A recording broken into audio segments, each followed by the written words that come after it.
Hey guys, welcome to Powerline. It's Kaiser here, here with an updated Kagero build. This is a build I've been using recently because friends of mine had suggested it, Adam Jackson and Adam Winter. So I tried this out and I've grown to like it a lot.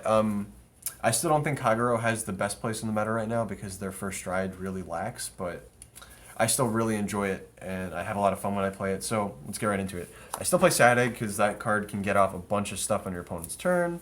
Now I'm playing 7 crit, 5 draw.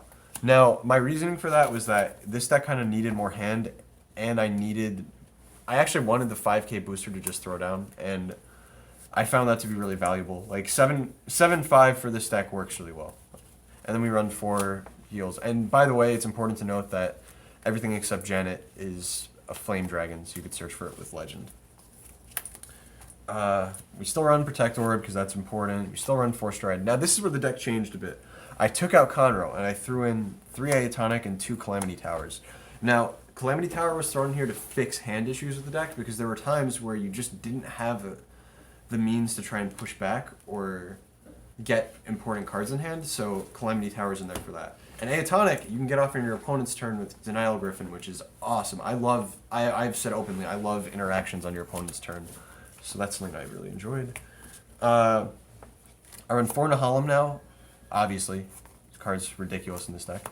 I run 3 Berserk Dragons. Now, this is the OG Berserk Dragon, and I run it because it works with Sad Egg for counter rush. It works with Iatonic if I have to throw it out early as well, so you can unflip and get this off for free, basically, which feels Calamity Tower. So it's a really important card in this meta because I stand by that grade 2 is probably the most important grade in the game right now because a lot happens at grade 2 for the top tier decks.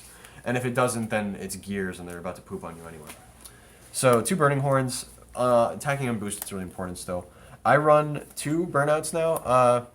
Yeah, I mean, if I'm going to run 3 Berserk Dragons, I don't need the Burnout as much. And Burnout was great before because you could use Conroe, pitch a grade 3, use a Burnout, and then retire something. But Berserk Dragon accomplishes the same thing. And now I run a ballsy 1 Neo Flame. So basically what I'm saying by doing this is that this card's okay in certain matchups, but I don't really Legion in this deck, and if I have to just pray it doesn't hit damage. If it goes into my soul or something, then I don't really care, because I can soul blast it out, but if it hits damage, I really have to pray I heal it off. So now, this is another point of contention of the deck. I now only play 2 of the Greats, because once again, I don't Legion often, and it doesn't do a lot on Vanguard if I stride on it.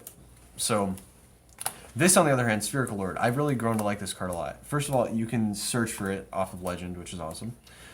And it has the Nahalem effect, and if I ride it, and let's say I get rushed early or something, or if I G-assist and I got rushed, I can ride this, Counterblast 2, search my deck for a Legend, ride it, call this to rear, and then stride, and then use Legend's effect as well. So I think it's a really strong card right now, and I think it's a good way to kind of keep up a little bit. Make up for the lack of a good first stride. And then 4 Legends, because obviously the card's ridiculously good. And now to the stride zone. This didn't really change at all, so don't get ready for anything that's life-changing. But Vortex Desire and Mustafa, both are okay options. You just use it to flip over Titans, which you use to pressure throughout the mid-game. So, I mean, that doesn't really change. Titan's still a phenomenal card, and I really like it. 2 Novels, you barely go into this. I've thought about cutting it, to be honest, but you kind of are obligated to run it right now until we get something that's better. I run 2 Common Aces for the purpose of triggering people. You don't need to run 4 Aces, really. I mean, you barely go... You go into it when you're about to push for game, and if you don't win at that point, like... It's hard to explain, but you barely go into Ace on this deck. You can Legend E-Break 2 as well, so I just haven't really gone to Ace.